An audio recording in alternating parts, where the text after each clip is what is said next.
Salmo capítulo 8.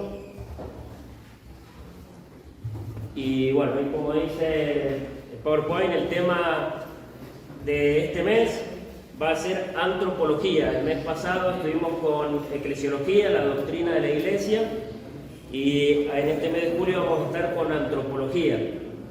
Como explicó Sergio en las reuniones pasadas, la idea es poder estudiar aquellas doctrinas que son fundamentales, y las doctrinas fundamentales se las llama fundamentales porque son las doctrinas que influyen en la salvación del hombre. Y la antropología es una doctrina fundamental porque, de acuerdo a la visión que nosotros tengamos del hombre, de acuerdo a nuestra concepción del hombre, va a ser también el Evangelio y la visión que vamos a tener del Evangelio.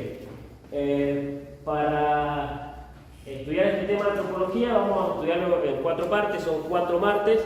En primer lugar, que es el tema que vamos a ver hoy, vamos a ver el origen del hombre, de dónde viene el hombre, cómo es que existe. En segundo lugar, vamos a hablar de la naturaleza esencial del hombre, cómo es que está compuesto el hombre, por qué partes.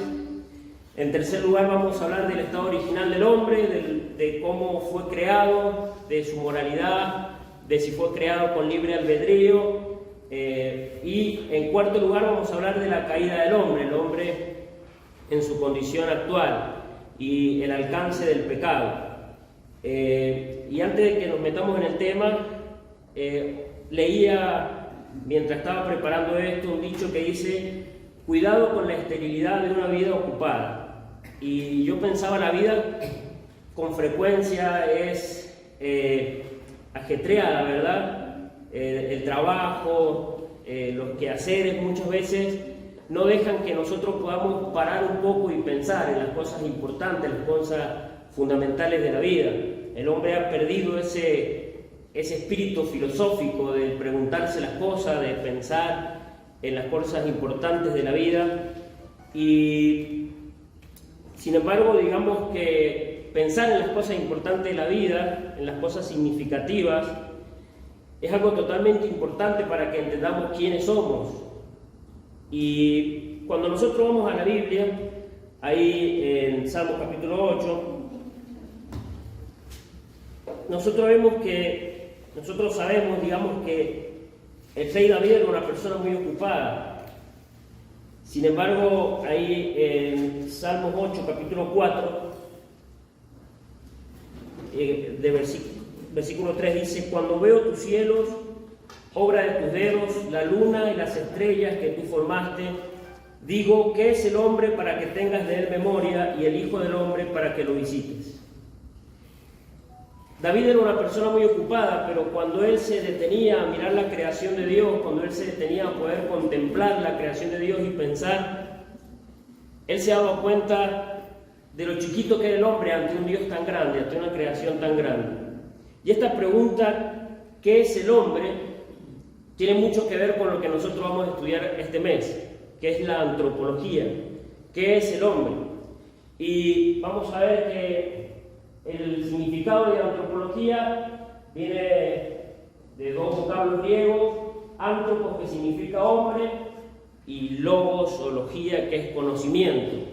Así que, digamos, la antropología es el estudio del hombre, el estudio de la humanidad. Cuando decimos hombre, no es que estamos dejando a la mujer de lado, sino que es una forma de decir, es el estudio de la humanidad, es el estudio del hombre y la mujer. Y cuando nosotros vemos la antropología, vamos a pensar qué es realmente el hombre. En la universidad, en la escuela, dan cursos de antropología. Nosotros vamos a ver que la antropología es algo que se estudia en las facultades también, pero se estudia excluyendo a Dios, sacando a Dios del panorama. Y nosotros, estudiando la antropología bíblica, nos vamos a enfocar en lo que la Biblia dice del hombre. En la antropología teológica vamos a ver realmente qué es el hombre, cómo es que el hombre encaja en este mundo, cuál es su significado, cuál es su propósito y cuál es la perspectiva que Dios tiene del hombre. Ahora, si nos preguntamos cuál es la importancia de estudiar antropología, vamos a ver que la antropología es importante, en primer lugar, porque es una materia en la que el estudiante se estudia a sí mismo.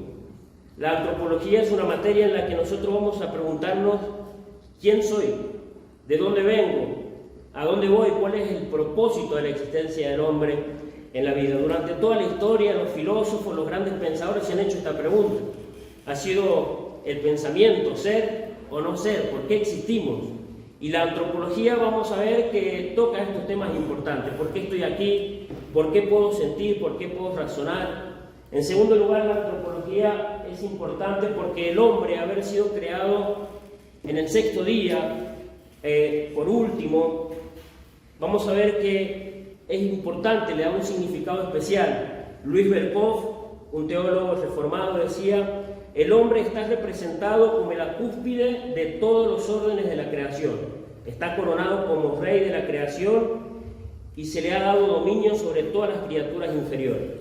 Así que la doctrina del hombre, la antropología, nos enseña que el hombre es único, que el hombre ha sido creado con un propósito especial. Y estudiando esta materia nos vamos a dar cuenta cuál es el papel del hombre entonces en la creación de Dios. En tercer lugar, es importante la antropología porque nos ayuda a entender nuestra relación con Dios. El hombre, al ser un ser creado por Dios, a imagen de Dios, vamos a entender, estudiando esta materia, cuál es la relación entonces que el hombre debe tener con Dios. Y en cuarto lugar también vamos a ver que la antropología nos va a ayudar a entender cuál es el camino para la salvación del hombre. Cuando estudiemos la caída del hombre, cómo el hombre cayó de ese plan divino, vamos a ver entonces cuál es la necesidad del hombre y cómo Cristo es la solución. También vamos a decir rápidamente que la antropología nos ayuda a tratar temas específicos como el aborto, la eutanasia, nos ayuda a tratar estos temas, la homosexualidad, ya que vamos a ver en Génesis cuál fue el diseño de Dios para el hombre, cómo fue que Dios creó al hombre, y también vamos a ver que es importante la antropología porque la visión bíblica del hombre refuta la filosofía falsa. Nosotros, pudiendo conocer qué es lo que Dios dice acerca del hombre, vamos a poder refutar aquella filosofía, aquellos pensamientos acerca del hombre que no son verdad. Y cuando nosotros vemos el naturalismo, ¿no es cierto?, materialista, que vamos a verlo más adelante, que dice que el hombre es solo materia, que es un accidente del universo, vamos a ver que hay distintas filosofías, distintas visiones acerca del hombre, que le quieren dar el significado al hombre o por qué el hombre existe. Y en primer lugar, para ver algunas filosofías o algunos pensamientos acerca del hombre, vemos por ejemplo el comunismo, que estos filósofos dicen que el hombre solamente es un ser económico, o sea, solamente existe para trabajar, y un día ese hombre va a progresar y va a poder dejar la esclavitud, el feudalismo. Después tenemos, por ejemplo, otras ramas de pensamientos como la de Sigmund Freud, este psicólogo, padre del posmodernismo, que nos va a decir el hombre es un ser sexual. O sea, el hombre solamente es guiado por emociones sexuales. Después tenemos, por ejemplo, el posmodernismo, esta filosofía nueva en la que estamos viviendo ahora, que dice que no hay verdades absolutas, por ejemplo, que cada cultura tiene su verdad, que el hombre en realidad es el producto de los escenarios sociales que le toca vivir. Y luego tenemos también, por ejemplo, a las religiones orientales, como el hinduismo y el budismo, que dicen que el hombre es una unión espiritual o mística con una fuerza impersonal al que ellos llaman Brahman. Entonces el propósito del hombre en la vida es perder las emociones, perder los sentidos y poder conectarse con este ser espiritual al que ellos no llaman Dios porque son politeístas. Y vamos a ver entonces qué es lo que dice la Biblia acerca de esto. Cuando nosotros vemos estas falsas filosofías, estas visiones del hombre, vamos a ver cómo una antropología bíblica refuta todas estas visiones. Vamos a ver que el hombre es la creación directa de un Dios personal, que el hombre no es el resultado de un accidente, sino que Dios lo ha creado con un propósito, pero para saber cómo nosotros debemos vivir, cómo nosotros debemos actuar, primero tenemos que saber y conocer quiénes somos, saber por qué existimos, por qué estamos en este mundo. Y este es el beneficio de tener una antropología bíblica, de poder estudiar desde el punto de vista de lo que Dios dice del hombre. Y para tocar el primer tema, vamos a ver el origen del hombre y vamos a ver algunas teorías del origen del hombre. Como dije al principio, durante toda la historia el hombre ha tratado de explicar por qué existe o por qué está en este mundo. Y siempre buscar ese significado fuera de Dios, fuera de lo que Dios dice en su palabra. Y vamos a ver, por ejemplo, la teoría de la evolución. La teoría de la evolución, después ustedes lo van a poder profundizar cuando esto lo vamos a convertir en PDF y se lo vamos a compartir a cada uno. Pero, por ejemplo, la teoría de la evolución dice que el hombre en realidad es un ser que ha ido evolucionando.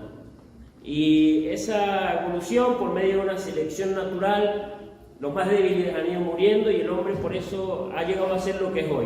A veces dice que el hombre desciende del simio, otras veces dicen que son seres diferentes, pero que tienen un mismo tronco, digamos, que vienen de una misma especie. Esto, por ejemplo, es lo que dice la evolución. Luego tenemos la evolución deísta.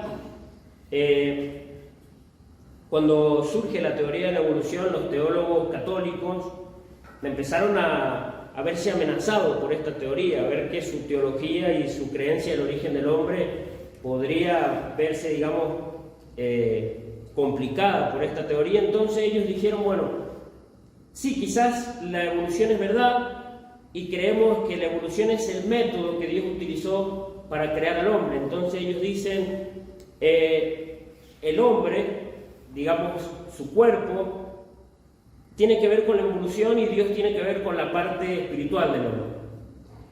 Y después tenemos otra teoría muy conocida también, es la teoría del Big Bang, o sea que unos átomos chocaron, hubo una explosión y bueno, esas ondas expansoras han creado lo que nosotros vemos hasta hoy, que el universo llegó por un accidente, llegó por una explosión, o sea que lo que básicamente la teoría del Big Bang dice es que de la destrucción surge el orden universal.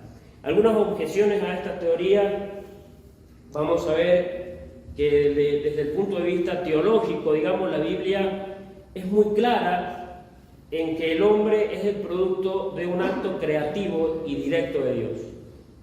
Vemos que cuando leemos en Génesis, capítulo 1, vamos a ver que dice, y creó Dios al hombre. Es un acto directo de Dios. Así que acá no hay lugar de evolución. No hay lugar para que Dios haya formado primero a un ser y luego ese ser evolucionó, sino que Dios creó al hombre en un acto creativo directo. Y si nosotros vamos a la Biblia, vamos a ver que el hombre también estuvo separado de la creación por un enorme abismo. Como vimos al principio, el hombre fue creado ya en un lugar alto en comparación con la otra creación. El hombre fue creado y Dios lo puso como la cúspide de la creación. Así que no podemos pensar que el hombre en realidad, por ejemplo, evolucionó de un simio, porque el hombre, desde que Dios lo creó, ya estaba en una posición alta. Y cuando nosotros vamos a la Biblia, en realidad vemos que el hombre no está evolucionando, sino que con la caída del pecado el hombre retrocede. Cuando nosotros vamos a Romanos capítulo 1, capítulo 2, vamos a ver que en realidad el hombre no ha evolucionado para mejor, sino que está retrocediendo por causa del pecado. Ahí ustedes van a tener más citas después para que las puedan profundizar. Otra objeción a la teoría de la evolución es que es una teoría que no está comprobada, o sea, aunque la presenten muchas veces como una doctrina comprobada, no tiene base, digamos, científica de que se haya podido comprobar de que la evolución sea verdad. Si ustedes profundizan más van a ver que muchos científicos muchas veces dijeron encontrar algunas partes óseas de lo que podría haber sido el primer ser y que después evolucionó, pero siempre esas teorías fueron cayendo y nunca han podido demostrar realmente que sea una teoría firme. Vamos a ver también en cuanto a la teoría del Big Bang. Hay dos leyes de la física que se oponen a esta teoría: la primera ley de la termodinámica y la segunda ley. La primera ley dice que la energía no puede ser convertida, digamos, ni puede ser destruida por procesos naturales. Entonces, si hubo una explosión alguna vez, hubo alguna fuerza que generó esa explosión, entonces estaríamos en el mismo papel de decir, bueno, quiere decir que hay un ente que fue el que inició esa explosión, entonces ese ente podríamos llamarlo Dios. Y la segunda ley de la termodinámica afirma, por ejemplo, que grandes periodos de tiempo no hacen mejorar las cosas, sino que las van destruyendo. Y el otro día hablamos con Benjamín, que él puede hablar mejor del tema porque es profesor. Por ejemplo, si yo tengo un reloj y yo lo dejo en el desierto, yo no voy a ir 10 años más tarde y voy a encontrar ese reloj que esté funcionando mejor que antes. Seguramente ya va a estar destruido, no va a existir ese reloj. Ahora, la teoría del Big Bang nos dice que por medio de una explosión y las ondas expansoras de esa explosión, vemos lo que está creado hasta hoy. Y vemos que esto entonces va en contra de esta ley de la física, que nos dice que en realidad el tiempo, o grandes periodos de tiempo, no mejoran las cosas, sino que las empeoran, ¿no es cierto? Ahora, estos son algunos puntos de vista desde lo que el hombre busca fuera de Dios, de que nosotros entendamos de cuál es el origen del hombre. Pero cuando nosotros vamos a la Biblia, vamos a ver 5 razones, rápidamente, y pueden ahí buscar Génesis capítulo 1, y vamos a ver 5 razones por las que la creación del hombre es especial y es diferente a la creación de otros seres vivientes. Génesis 1, y vamos a leer ahí en el versículo 26 y 27, dice: entonces dijo Dios, hagamos al hombre a nuestra imagen, conforme a nuestra semejanza, y señoree en los peces del mar, en las aves de los cielos, en las bestias, en toda la tierra y en todo animal que se arrastra sobre la tierra. Y creó Dios al hombre a su imagen de Dios lo creó. Y vamos a pasar de ahí al capítulo 2, versículo 7. Y dice: entonces Jehová Dios formó al hombre del polvo de la tierra y sopló en su nariz aliento de vida, y fue el hombre un ser viviente. Versículo 21, entonces Jehová Dios hizo caer sueño profundo sobre Adán mientras éste dormía, tomó una de sus costillas y cerró la carne en su lugar, y de la costilla que Jehová Dios tomó del hombre hizo una mujer y la trajo al hombre. Estos versículos, digamos, son los versículos específicos que hablan de la creación tanto del hombre como de la creación de la mujer. En estos versículos lo primero que vemos es que la creación del hombre fue precedida por un solemne consejo divino. Vemos que en ninguna de las creaciones de los otros seres vivientes vemos a la Trinidad en ese consenso, poniéndose de acuerdo para crear a un ser. Sin embargo, nosotros leímos que la Trinidad se pone de acuerdo para crear al hombre y dice: hagamos al hombre a nuestra imagen y semejanza. Esto nos muestra la especial creación de Dios, cómo fue la creación del hombre algo especial, en la que la Trinidad se puso de acuerdo para poder crear al hombre. Entonces vemos que el hombre no es producto de un accidente, que el hombre no es producto de una explosión o de una evolución, sino que esto hizo que Dios y la Trinidad se pusieran de acuerdo para poder crear. Esto nos muestra la especialidad del tiempo que Dios se tomó para crear al hombre, que no fue igual a los otros animales. En segundo lugar, vamos a ver que la creación del hombre es un acto inmediato de Dios.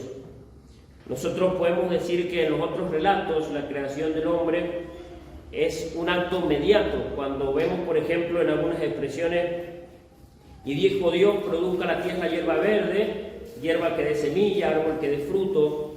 Vemos que si bien Dios crea de la nada, porque cuando Dios crea el universo, Él crea ex nihilo, que es lo que se entiende de la nada, pero vamos a ver que esto es un acto inmediato, por ejemplo, porque Él está ordenando a la tierra que cree hierba, que haga hierba verde, ¿verdad? Sin embargo, cuando nosotros vemos que crea al hombre, vamos a ver que dice: y creó Dios al hombre.